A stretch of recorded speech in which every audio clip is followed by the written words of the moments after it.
My name is Lynnette Brash, and I'm president of the local Irish American Society.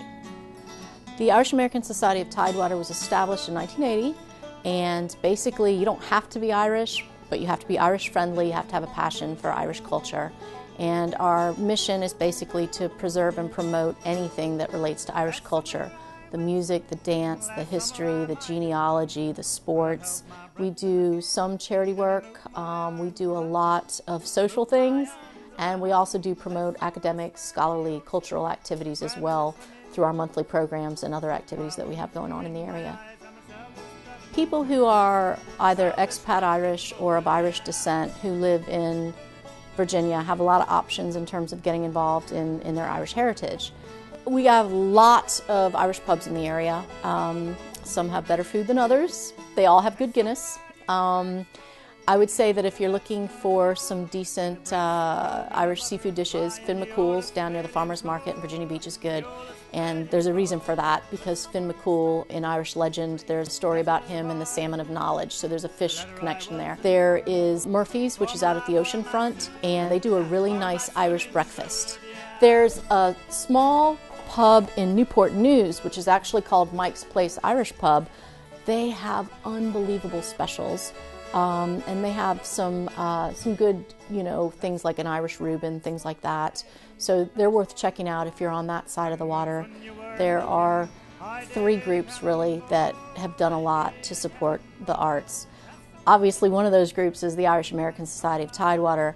We give out an annual scholarship, and it's specifically to support Irish culture in whatever form the applicants choose. If you're looking for visual arts, we do have some really talented artists who have been part of our organization for a while. Our membership chair, in fact, Betsy Kennedy, she's a calligrapher, and she has studied Celtic manuscripts in Ireland, in Scotland, in England.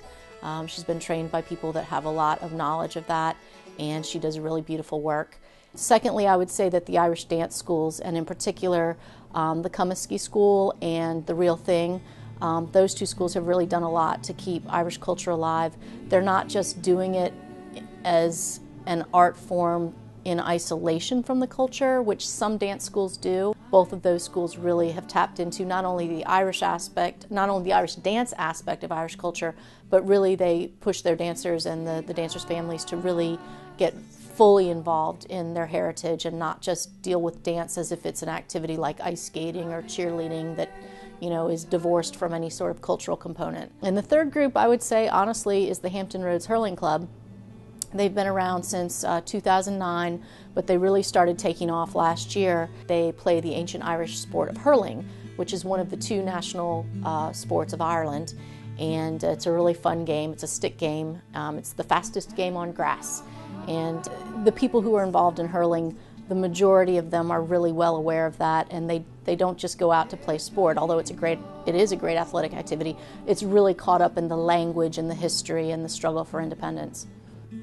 I think people in the United States in general and the Tidewater area in particular, whether they're expat Irish people or whether they're people of Irish descent who ended up here because their ancestors were in the Irish diaspora, we want to hold on very closely to that part of our identity.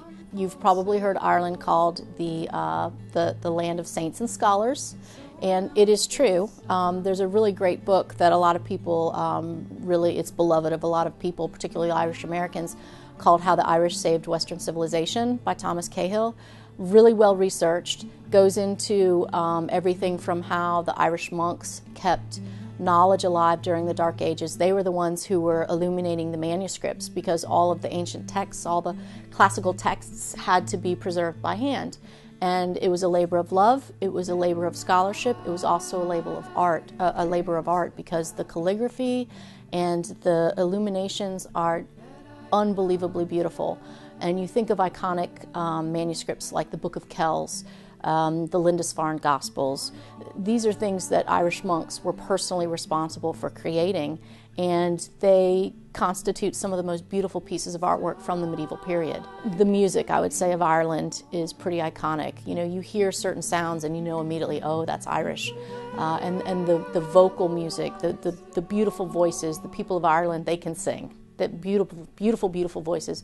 These are all things that people of Celtic descent, whether it's Ireland, Scotland, Wales, we all recognize that immediately when we see it as belonging to our heritage, our cultural heritage. We love new friends just as much as we love old friends. And so if you're interested in checking things out, we do have a website.